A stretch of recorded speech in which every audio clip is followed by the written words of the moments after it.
¿Cómo están? Muy buenos días. Qué gusto grande me da saludarlos, poder empezar juntos la mañana, tener lista para ustedes toda la información importante. Y es que, como siempre, hay muchísimo ocurriendo en México y en el mundo, así que nos vamos a un resumen de lo más relevante.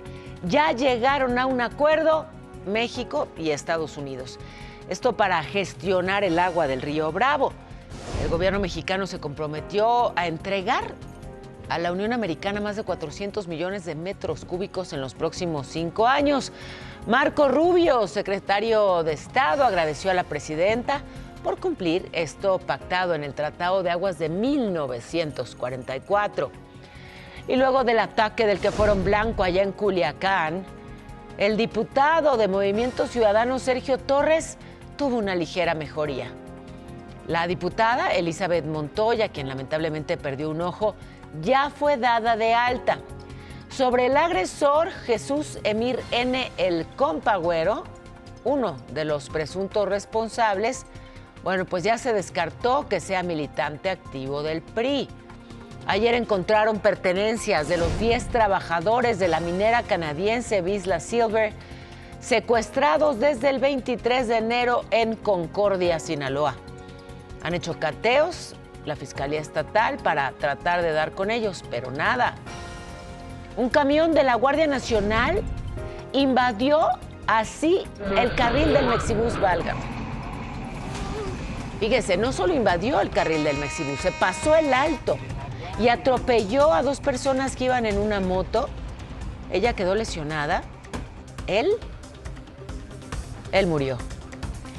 Y luego de la renuncia de Adán Augusto López, Ignacio Mier preside la Junta de Coordinación Política del Senado, fue coordinador, bueno, ya nombrado coordinador de Morena, y abrió el diálogo a la oposición, la cual pidió frenar las prisas y que dejen de pasarles por encima. Sigue la tensión entre Cuba y Estados Unidos.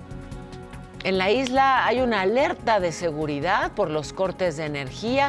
Precaución porque la red pues está inestable, ha afectado todo el suministro de agua, no hay casi combustible. Y los operativos de ICE en Estados Unidos que ocasionaron que las remesas pues cayeran 4.5% para abajo. Llevaban una década creciendo, pero pues la gente tiene miedo allá de trabajar, miedo y dificultades, así que menos remesas. Bueno, pero con respecto al agua, ya tenemos un acuerdo. Ya México y Estados Unidos lograron este avance para ejecutar un plan técnico y gestionar el agua en la cuenca del río Bravo. Meses de negociaciones, pero ya en el marco del Tratado de Aguas, que es de 1944, el gobierno mexicano se comprometió a entregarles un volumen mínimo anual de más de 400 millones de metros cúbicos. Será por 5 años. También se contempla atender el déficit, lo que les debíamos del 20 al 25. Este tratado no establece volúmenes mínimos por año, pero bueno, pues ya por lo pronto quedó esto resuelto para el siguiente lustro. También coincidieron en priorizar el abastecimiento para consumo humano y para la producción agrícola. El secretario de Estado, Marco Rubio, resaltó que esto es un ejemplo del compromiso de Donald Trump con los norteamericanos. Lo consideró como una victoria para los agricultores y ganaderos de su país y agradeció, sí, los esfuerzos de México para cumplir con lo pactado. En medio de todo esto, Trump celebró, fíjese, el aniversario del triunfo de Estados Unidos en la guerra con México. Recordó cómo luego de una serie de victorias en México, en territorios como California y Nuevo México, Estados Unidos capturó heroicamente la Ciudad de México en 1847 y esto llevó a que se cediera el 55% del territorio, que como saben antes era mexicano. Dijo que fue una victoria triunfal, una de las primeras demostraciones del poderío estadounidense. Así que mientras allá celebran, pues acá le preguntaron a la presidenta Sheinbaum qué opinaba del festejo y así respondió. Ya saben cuál es mi opinión. No somos Santana. Sí. Hay que defender la soberanía. ¿Sí? Bueno, en temas de seguridad, la Agencia Antidrogas de Estados Unidos, la DEA, ya presentó su informe anual, destacó logros históricos, dicen que han incautado muchísima droga y han capturado a objetivos prioritarios. Presumió que el año pasado decomisaron 47 millones de pastillas de fentanilo, más de 4.500 kilos de polvo. Y bueno, la idea es desmantelar a los grupos delictivos e interrumpir las cadenas de suministro de los productos químicos con los que se hacen las drogas. Y que se enfocaron en los cárteles de Sinaloa y el Jalisco Nueva Generación, que son organizaciones terroristas extranjeras. Casi 1.300 arrestos, aseguramiento de 600 armas, acciones contra capos mexicanos, el traslado de Rafael Caro Quintero, la sentencia de una prisión de por vida a Rubén Oseguera el Mencho, la declaración de culpabilidad del Mayo Zambada en agosto. Bueno, pues esas sus cifras. Y de regreso a México, se cumple ya una semana de este ataque armado contra 2 diputados de Movimiento Ciudadano en Culiacán. La Secretaría de Salud de esa entidad dijo que el diputado, que además es dirigente estatal de MC, Sergio Torres, tuvo una ligera mejoría, pero sigue en estado crítico. La diputada Elizabeth Montoya, que perdió un ojo en el ataque, ya fue dada de alta, se va a seguir recuperando en casa. Las autoridades federales atribuyeron el atentado a una célula criminal vinculada con la facción de los Chapitos. Precisamente les informé de último minuto de la detención de uno de los presuntos responsables. Es Jesús Emir N. Le dicen el compa güero, también le dicen el Radio 13. De acuerdo al secretario de Seguridad, Omar García Harfuch, era responsable de las comunicaciones, de instalar cámaras, de comprar drones para esa célula criminal. También se dio a conocer que el compa güero trabajó en el ayuntamiento de Culiacán. Sí, del 2018 al 2021 era funcionario. Bueno, militó en el PRI en 2019. Ya luego de que se diera a conocer esta supuesta afiliación al PRI, rápidamente el partido se deslindó, dijo que no tiene estatus activo, que no es un militante, pues, del Revolucionario Institucional, no refrendó su militancia, así que no está afiliado y pidió que la información del caso pues se maneje con responsabilidad. Por su parte, el gobernador de ese estado, Rubén Rocha, confió en que pronto serán detenidos todos los responsables. Explicó que la captura de este señor, el compa güero, se dio gracias a las investigaciones conjuntas entre autoridades federales y estatales. Pero sigo en Sinaloa, donde la Fiscalía de ese estado reportó avances en el caso del secuestro de 10 trabajadores. No me queda claro cuáles avances porque siguen desaparecidos los 10. Se llevaron a 10 ingenieros de la minera canadiense Vizsla Silver en el municipio de Concordia y no aparecen. ¿Cuáles son los avances? Pues dice la fiscal Claudia Zulema que ya hicieron 5 cateos, encontraron pertenencias de los ingenieros. Solo hay registradas 5 denuncias formales por su desaparición. Pidió a todos los familiares de todas las víctimas a que presenten pues también las denuncias correspondientes. 2 del estado de Zacatecas, 2 del estado de Sonora y 1 del estado de Guerrero. Hay 4 fichas de búsqueda publicadas y tenemos una ficha de búsqueda que publicó el estado de Chihuahua. Sin embargo, hasta este momento no tenemos esa denuncia formalizada. Sobre este caso, el Comité contra la Desaparición Forzada de la ONU emitió una acción urgente para que el Estado mexicano los encuentre, los localice de inmediato.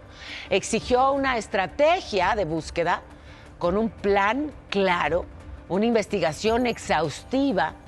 La madre del ingeniero oaxaqueño Pablo Osorio pidió a la presidenta intervenir en su búsqueda. Él no andaba en malos pasos, pues era bueno, mi hijo, pues. Sí, era trabajador, como le digo, él ganaba, ponemos 200, pues me daba 150, él se quedaba con 50 para su escuela. Pues ¿en qué malos pasos iban a andar si son ingenieros que trabajan para una minera? Y entonces anuncian, ¿no?, desde el gobierno estatal de Sinaloa que hay avances. Y los avances consisten en que hicieron cateos y encontraron algunas pertenencias. Imagínense esto para los familiares.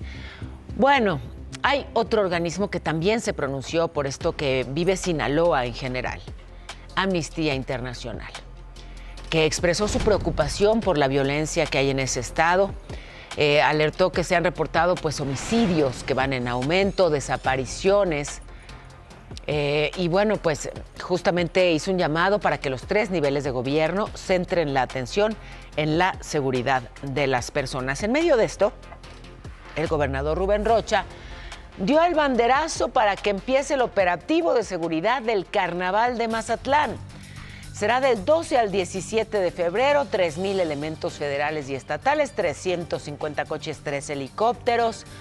El operativo se va a extender hasta mediados de abril para reforzar la vigilancia. Pero déjeme enlazarme, qué gusto me da saludar a mi compañero Atalo Mata, que, ándale, ya estás en el tren, Atalo, cuéntanos, muy buenos días. Paola, mira nada más, qué suerte tienes de que te pueda presentar. Yo no sé si ya conoces el tren, el Insurgente, este interurbano, pero ya nada más faltaban 3 estaciones que eran Observatorio, Vasco de Quiroga y Santa Fe ya para concluir toda la obra, y el pasado 2 de febrero de hecho ya se inauguró. Fue una obra importantísima porque la gente pues ha venido utilizando de manera muy eficiente sus traslados, se ahorra muchísimo tiempo y pues vemos a la gente contenta, satisfecha. De hecho, yo ya me senté en uno de los, en varios asientos, lo tengo que reconocer, y está todo muy cómodo. Son 7 estaciones nada más y prácticamente en 1 hora estarás recorriendo todas las estaciones de este tren, el Insurgente. Entonces, pues hay horarios y hay que enterarnos de ellos. Nos podemos meter al sitio web del Insurgente y podemos ver todo el plan y el mapa. Mira, vamos a platicar con algunas personas aquí. Muy buenos días, ¿cómo le va? Bien. ¿Su nombre, por favor? Leonor. Leonor, ¿de dónde a dónde va usted esta mañana? ¿Y a dónde va? Platíquenos. Venimos aquí de observatorio, vamos hasta la última estación. Bueno, nosotros venimos, es la primera vez. Vamos a un entierro. Y bueno, sí es práctico. Vamos a llegar más rápido de lo debido. Vamos a ir a despedir a mi tía y pues sí. Bueno, lo siento mucho. Nuestro pésame. Gracias. Y acá vamos a platicar con usted también, a ver, para que nos dé sus impresiones. ¿Qué le parece la Marquesa? ¿Sí o no está todo dar la vista? Respeto. ¿Sí? Muy bonito, sí. Y una cosa más rápida, que llega uno más rápido donde va a ir. Oiga, ya era hora, después de más de 12 años de las obras, lo estábamos esperando todos, ¿no? Sí. ¿Se tardaron? Pues para mí no. Se me hizo muy rápido, por supuesto. Pero ya lo quería estrenar, ¿no? No, pues sí, para saber. Muy bien, pues nuestras condolencias y que estén muy bien, que pasen muy buen miércoles. ¿Cómo ves, Paola? Pues ya, yo creo que necesitas venir para darle tú el estrenón también. Pues sí, pero la próxima me avisas, Atalo, ¿qué pasó? Se me fue el tren y no me enteré. Te mando un abrazo. No te enteraste de nada. Pero bueno, tienes que venir. Aquí está muy cómodo y muy eficiente. Te ahorras mucho tiempo. Sí, además se ve, así nuevecito, bien bonito. Disfrútalo. Te abrazo. Gracias, igualmente, Paola. Hasta muy pronto, Atalo. Y mientras Lalo se recupera, yo les muestro esta otra imagen que ocurrió en un operativo, fíjense. Sí, en plena luz del día.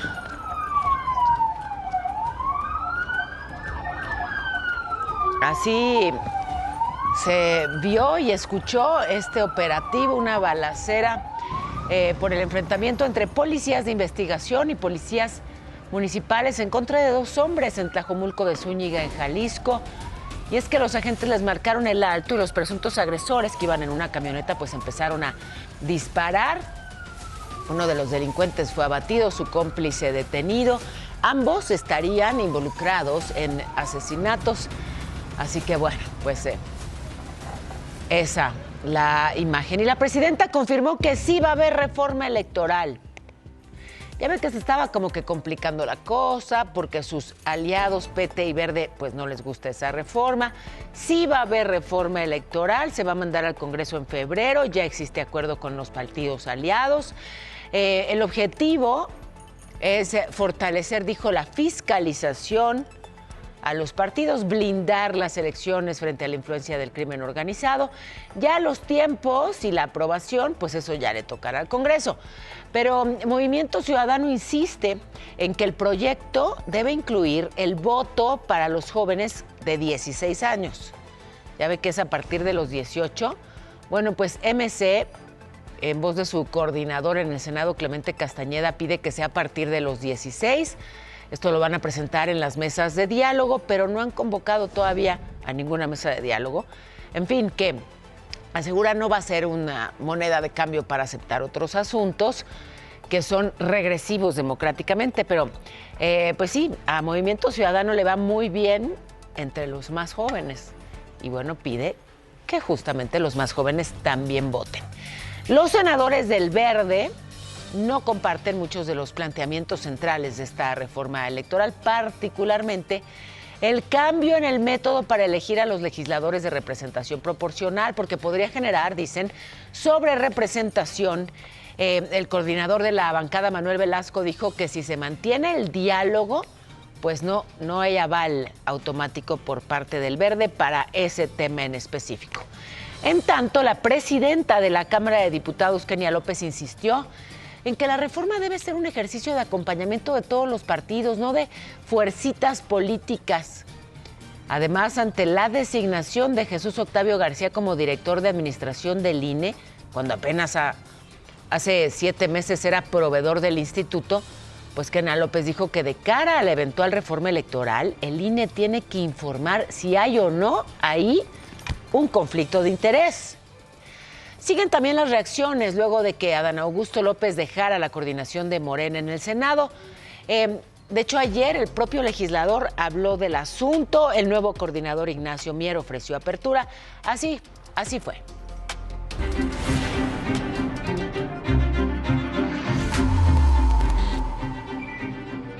Con la llegada del nuevo coordinador de los senadores de Morena, el poblano Ignacio Mier, los legisladores de oposición recibieron el compromiso de dejar atrás los madruguetes y el agandalle de la mayoría.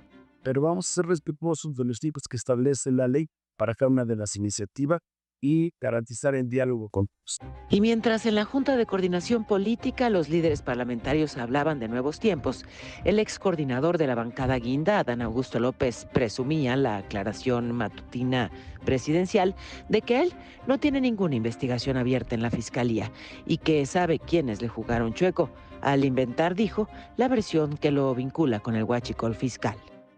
Yo no tengo el menor involucramiento, pero fueron construyendo los políticos de la oposición, algunos de Morena también, del movimiento, que están plenamente identificados, por cierto, pues todo un entramado de mentiras. Aprovechando los reflectores, el exsecretario de Gobernación le dobló la apuesta a sus malquerientes, advirtiendo que el relevo en la conducción de la bancada tampoco afectará las aspiraciones de la senadora Andrea Chávez, integrante de su grupo político. Piensan algunos o algunas que inundando las redes con notas como esa, pues la van a descarrilar, pero pues se equivocan. Yo sostengo que la senadora va a ser candidata y va a ser gobernadora del estado de Chihuahua. Ya se merece Chihuahua un buen gobierno. Y en la espera de la tan prometida reforma electoral y la recién anunciada reforma anticorrupción, los senadores aprobaron el largo puente de los diputados. Consulto a la Asamblea en votación económica si se autoriza a la Cámara de Diputados para que ya no vayan a trabajar en toda la semana y se presenten hasta la próxima semana. Bueno, quien se ha ganado críticas en la Cámara de Diputados es la legisladora Yoloxin Domínguez, porque se subió a la tribuna a presentar una iniciativa sobre salud mental y pues traía un chicle, ¿no? Y entonces sus compañeras le sugirieron que lo dejara por ahí, así fue el momento. El chicle. No, pues déjalo ahí. Vaya, la do. Fíjense, 5.6 billones de pesos van a invertirse en proyectos de infraestructura para este sexenio. Es un anuncio muy relevante que hoy ocupa las primeras planas de muchos de los diarios nacionales. El monto de inversión pública en obras será de 900,000 millones de pesos. La mayor cifra en la historia. Es una nota relevantísima que, bueno, pues estaremos desarrollando en los próximos días. Sí, ustedes la han visto ya hoy en buena parte, insisto, de los diarios de circulación nacional en primera plana, y es que son 5.6 billones de pesos. Más de uno se preguntaba cuáles serán las grandes obras de infraestructura en este sexenio. Bueno, pues será precisamente a partir de esa inversión. Pero ya es la media. Nos vamos a la información en breve, Irán. Nos arrancamos, Pau, porque 3 jóvenes fueron lamentablemente asesinados a balazos cuando comían en una cocina económica. Todo esto en el municipio de Nicolás Romero, en el Estado de México. Los agresores huyeron en motocicletas. Un juez dio la suspensión definitiva al exgobernador de Chihuahua, César Duarte, para frenar la apertura de su juicio oral. Está acusado de lavado de dinero. Va a seguir en el penal del Altiplano. Maestros de la CENTE en Oaxaca iniciaron un paro indefinido de labores. Reprochan el incumplimiento en el acuerdo de pagos para 817 docentes. Precaución, a partir del 9 de febrero, recortes en el horario de la línea 2 del metro en la Ciudad de México por mantenimiento para el Mundial. Y hablando del metro, ayer la línea A del metro de la Ciudad de México se quedó sin servicio, todo esto por 1 hora y media. Imagínense el caos, autoridades informaron que fue por una falla en el suministro de energía. En la alcaldía Miguel Hidalgo, Ciudad de México, habrá una experiencia inmersiva basada en Alicia en el País de las Maravillas. Será a partir del 25 de febrero. Y en este momento el peso frente al dólar se cotiza en 17,25. La bolsa cerró ayer con una ganancia de 3.16%, importante alza. Y bueno, la violencia en Chiapas, imparable. En menos de una semana hubo 3 hallazgos de restos humanos vinculados al crimen organizado. Todo esto en Tuxtla Gutiérrez. El gobernador Eduardo Ramírez rechazó ampliar el horario de la vida nocturna para los fines de semana. Sigue el límite hasta las 2 de la mañana y hay nuevas medidas para fortalecer la seguridad y los retenes en todo el estado. Todo lo que, bueno, pues viene planteando para justamente reducir la violencia y la criminalidad en Chiapas. Y este tráiler volcó, llevaba piezas de cemento y se accidentó en la carretera Toluca, venía hacia Naucalpan. Al parecer el conductor perdió el control, derribó un poste ahí en Huixquilucan. Así terminó. Afortunadamente no hubo lesionados, sí caos desde luego. Llegó una grúa y pues ya, lo retiró. Ahí este tráiler. Y fíjense, hay un estudio de la UNAM que reveló el origen de los microsismos. Estos que si vives en la Ciudad de México los has sentido seguro, sobre todo en las alcaldías Álvaro Obregón, Benito Juárez, que son de una intensidad, digamos, muy baja, pero se sienten durísimos.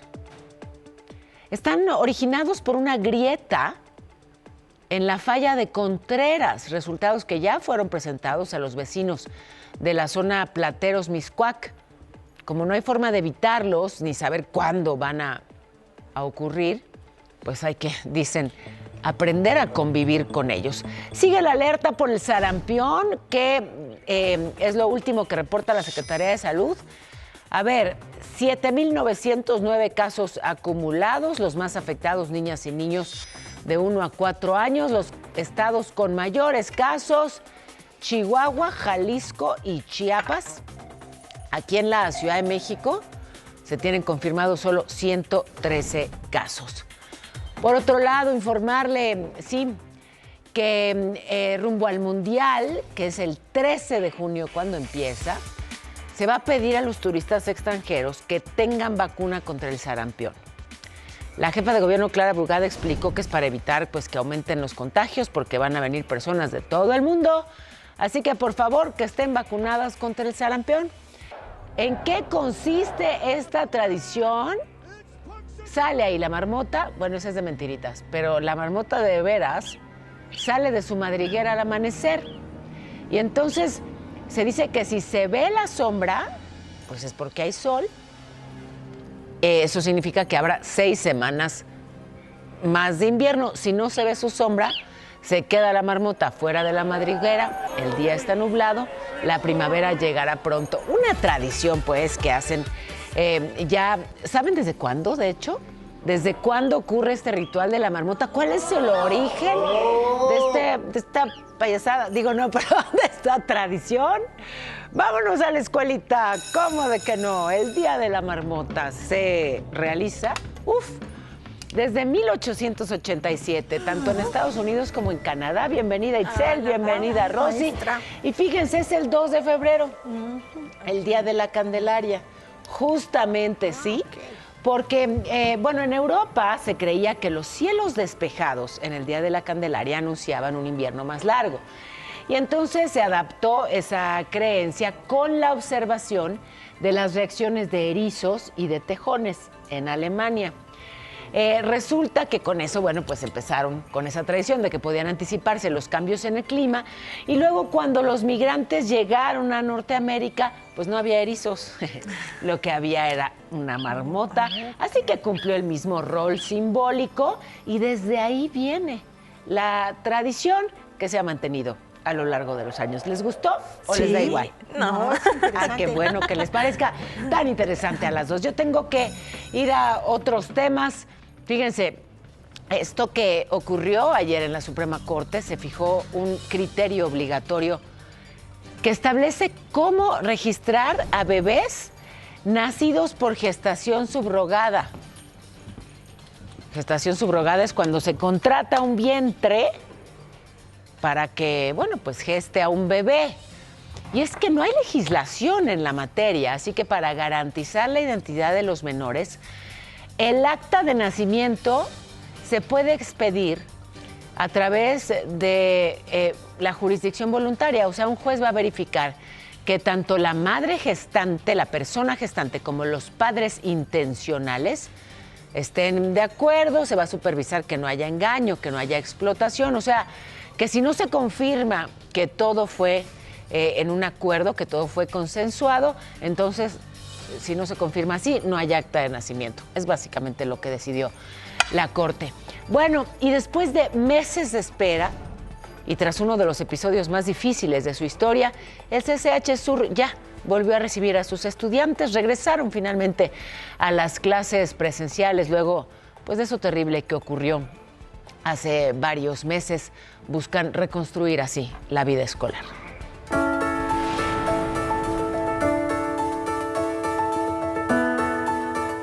El Colegio de Ciencias y Humanidades Plantel Sur volvió a abrir sus puertas.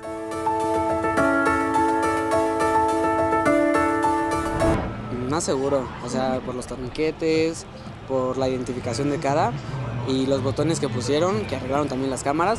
Los estudiantes retomaron clases presenciales tras meses de espera, en un regreso que busca reconstruir la vida académica y comunitaria después de uno de los episodios más dolorosos que ha vivido el plantel: el asesinato de un estudiante en septiembre de 2025. Un hecho que sacudió a toda la comunidad y obligó a suspender actividades presenciales mientras se replanteaban las condiciones de seguridad. Pues sí fallaba la seguridad y así, pero pues no es lo mismo estar en la escuela presencialmente, estar en clases en línea. Las autoridades del colegio informaron que el regreso ocurre con nuevas medidas de protección: controles de acceso, mayor número de botones de emergencia, luminarias, cámaras de vigilancia y brigadas universitarias capacitadas. Porque también es verdad que la seguridad pues la construimos todas y todos, y que vamos a estar evaluando que funcionen los equipos, que funcionen las cámaras. Es algo difícil, la verdad, sí te causa cierta incertidumbre, cierto miedo, pero pues también te motiva también por todas las medidas, todo lo que ya hay. Digo, no es suficiente, pero es un progreso, ¿no? El retorno coincide con el inicio del semestre 2026-2, marcando el inicio formal de las actividades académicas dentro del plantel, ahora bajo un esquema de seguridad reforzado.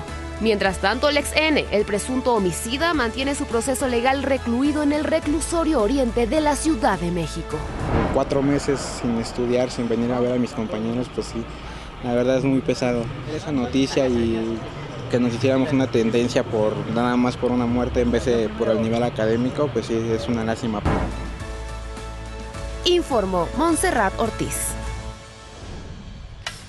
Ayer atacaron a balazos la camioneta en la que viajaba la alcaldesa de Ayotosco, Puebla, Alicia Guerrero.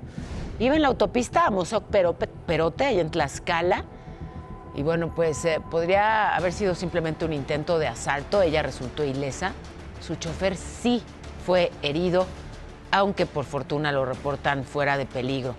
En Veracruz, la casa del alcalde de Banderilla, José Antonio San Gabriel Fernández, fue atacada por hombres armados.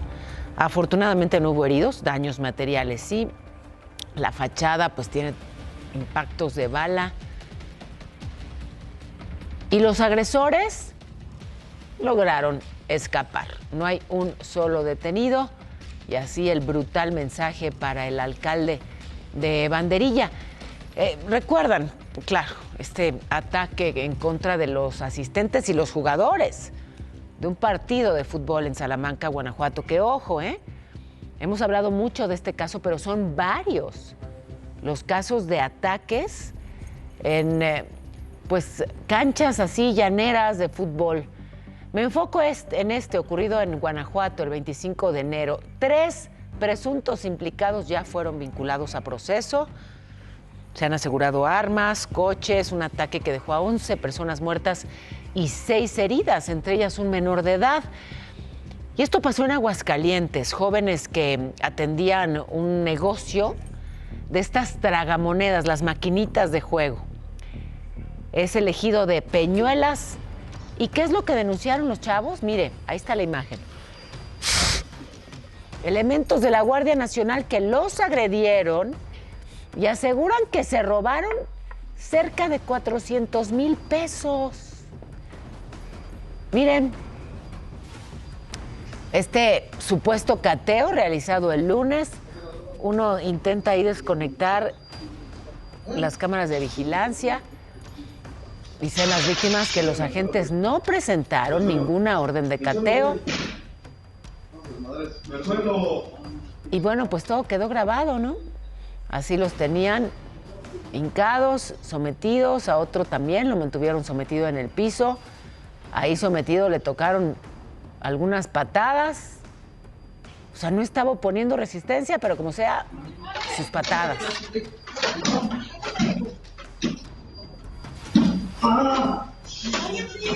Relató que su esposo en ese momento estaba atendiendo el establecimiento, la dueña de este lugar, dijo, el esposo lo estaba atendiendo, pues lo sometieron los guardias, destruyeron las máquinas y además está esa denuncia de que se llevaron un dineral. ¿Qué pasa con estos integrantes de la Guardia Nacional? Y ojo, también policías de la Guardia Nacional invadieron el carril del Mexibús, se pasaron un alto y pues sí, ocurrió este accidente. Mire qué imagen.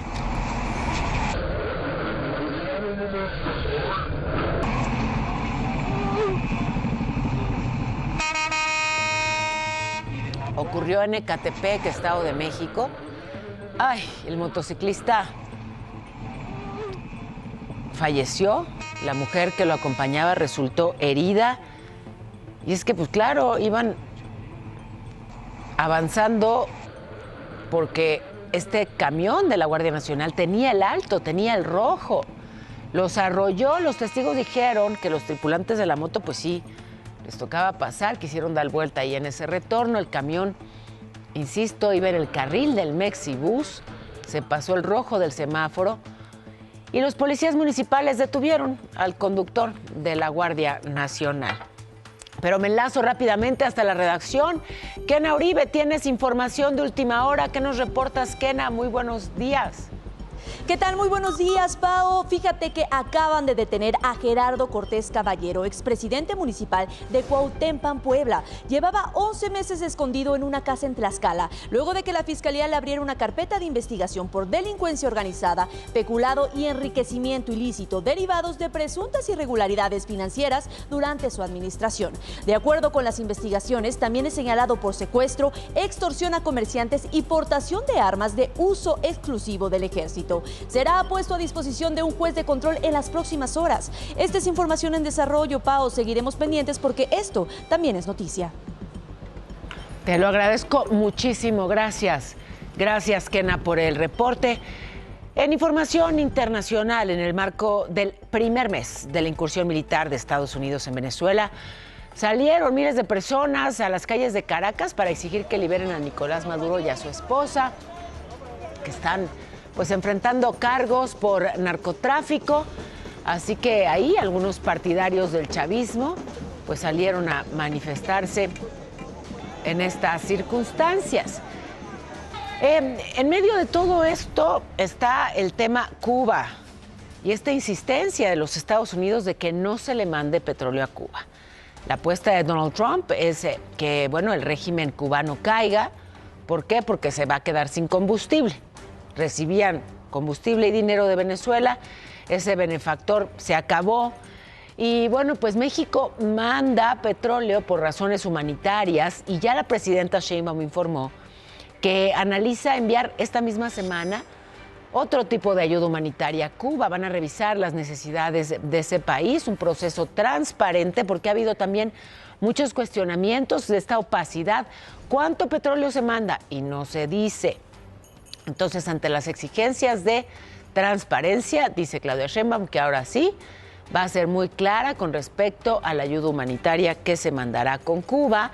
Descartó que esto vaya a generar tensiones con Estados Unidos.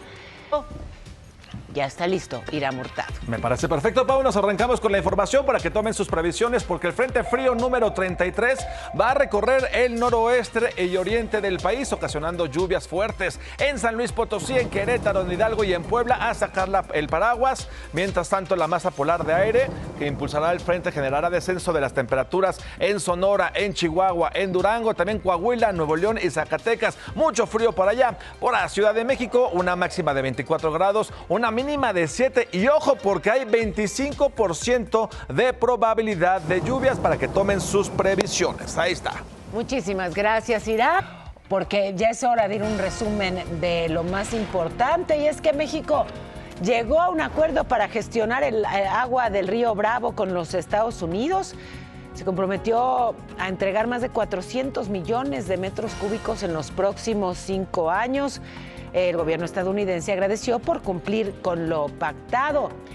Hoy la presidenta Sheinbaum aseguró que el narcotráfico en Sinaloa ha disminuido desde la detención en Estados Unidos de Ismael El Mayo Zambada.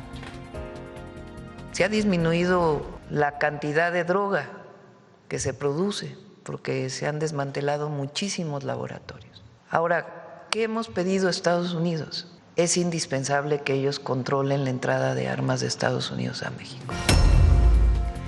Jesús Emir N., detenido por el ataque a balazos contra diputados de Movimiento Ciudadano en Culiacán, estuvo afiliado al PRI, pero ya no es militante activo. Lo importante, ¿cómo siguen los diputados? Ella ya fue dada de alta, él sigue en terapia intensiva. No encontraron aún a los 10 mineros que están desaparecidos desde el 23 de enero en Concordia, Sinaloa. Han hecho cateos, solo han encontrado algunas de sus pertenencias. Un camión de la Guardia Nacional invadió el carril de Mexibus, se pasó el alto y atropelló a estas dos personas que viajaban en una moto. El conductor murió, su acompañante está lesionada. Ignacio Mier asumió la presidencia de la Junta de Coordinación Política luego de ser nombrado coordinador de Morena. En la primera reunión abrió el diálogo con la oposición. El gobierno federal va a invertir 5.6 billones en proyectos de infraestructura en este sexenio.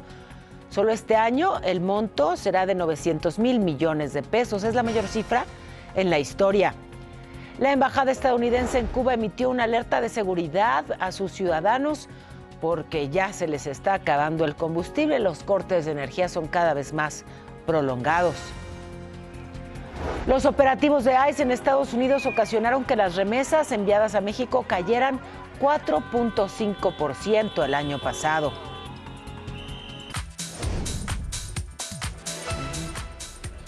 Hoy, fíjense, ocurrió esto en la conferencia mañanera allá en Palacio Nacional. Llegó un periodista de la BBC de Londres y le preguntó a la presidenta Sheinbaum sobre temas de seguridad y específicamente esto que ha dicho ya muchas veces Donald Trump. Trump ha dicho que México es gobernado por los criminales, por los cárteles del narcotráfico. Y bueno, pues justamente se lo preguntó a la presidenta Sheinbaum y respondió así. Es falso. Eso no quiere decir que no nos hablemos con respeto. Es absolutamente falso. ¿Y sabes cuál es la prueba que presentó? García Luna. En México gobierna un solo ente, el pueblo de México. Bueno, las remesas que han enviado nuestros paisanos a México cayeron 4.5% el año pasado.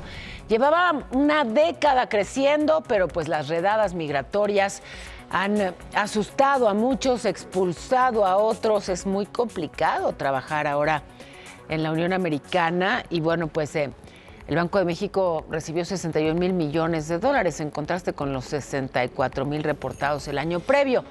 El Congreso estadounidense, mientras tanto, aprobó un paquete presupuestario que logró poner fin al cierre parcial que habían tenido del gobierno. Todo esto porque, bueno, pues los demócratas no estaban dispuestos a seguir financiando básicamente a ICE, pero lograron llegar a este acuerdo, recibieron fondos temporales y siguen las negociaciones sobre las reformas que vinculan a ICE y a la vigilancia fronteriza. Oigan, por fortuna, tenemos también noticias que nos emocionan, como estos emprendedores muy especiales que crean gorras personalizadas. Así es, mi Pau, en esta ocasión en Solo Emprendedores me voy a ir a gorrear. ¿Quieren saber de qué se trata? ¡Vámonos! Aquí parece que tienes un relajo, pero es bien organizado. Como siempre, todo un buen mexicano. Todo tirado. Oye, a ver, ¿por qué comenzaste a emprender tu propio negocio y no mejor vender pepitas? Surgió la inquietud porque tu servidor se empezó a quedar calvo. Y pues esa fue la razón por la cual nosotros empezamos a ser emprendedores. O sea, dijiste algo que tape la pelona, pues una gorra. Así es. Y la personalizas como se me antoje. Desde una pieza personalizamos. ¿Y qué es lo más complicado de comenzar tu propio negocio? ¿Fácil de, ya llegué? No, muy complicado, muy complicado. Estos años han sido de meterle mucha dedicación, mucho empeño, mucho dinero también. Y perderle, ganarle. Así es, ¿no? ¿Qué consejo le darías a la gente que se quiere dedicar a emprender su propio changarro? Pues que sea muy perseverante, que sea muy dedicado y de alguna de otra manera siempre es parte del éxito, ¿no? Que podemos tener. Regresamos allá al estudio. Ándale, ahora sí, mira nomás. Ya para todo el foro. Vamos. Ahí va. Fíjense, y aquí me trajiste mi gorra. Gracias. Muchísimas gracias. René, ¿cómo está? Muy bien, Pau. Gracias que me trajiste mi gorra. La puedo estrenar, pero la puedo hacer muy grande porque tengo una cabezota. Tú también tienes la... pero todas dicen Paola Rojas. Todos somos Paola. Y al lado tu nombre. Al lado tiene... Ahí sí ya dice Lalo. Lalo Cura. Oye, están padrísimas. Qué buena onda. Muchas gracias. Y qué padre que seas emprendedor. ¿Te va muy bien? Sí, gracias a Dios. Muy bien. Pues, qué bueno saber. Gracias, en serio. Qué cariñoso. Irán también tiene. Sí, todos tienen gorra. Sí. Qué bueno, ahora sí somos oficialmente gorrones. Tienes, Ken Uribe, información de última hora. ¿Qué pasa? Así es, Pao. Esta mañana taxistas de Tenango del Valle en el Estado de México bloquearon la carretera federal Tenango-La Marquesa en ambos sentidos. ¿Qué es lo que piden? Lo que muchos: mayor seguridad y repavimentación de las calles, ya que denuncian el incremento de accidentes durante las últimas semanas. Hasta este momento no se ha alcanzado ningún acuerdo con las autoridades municipales, por lo que el bloqueo podría extenderse varias horas. Se recomienda a los automovilistas que transiten por esta zona tomar precauciones y utilizar rutas alternas. Es la información, Pao. Seguimos pendientes porque esto también es noticia. Muchísimas gracias, gracias. ¿Qué con el margen de error, si es un errorzazo, ya quedaban empatados? ¿A poco no, vecino? Correcto. Totalmente toda la razón tienes, como siempre, Paola. Algo quiere el doc. Muy bien, doctor, qué bueno, al fin te domestiqué.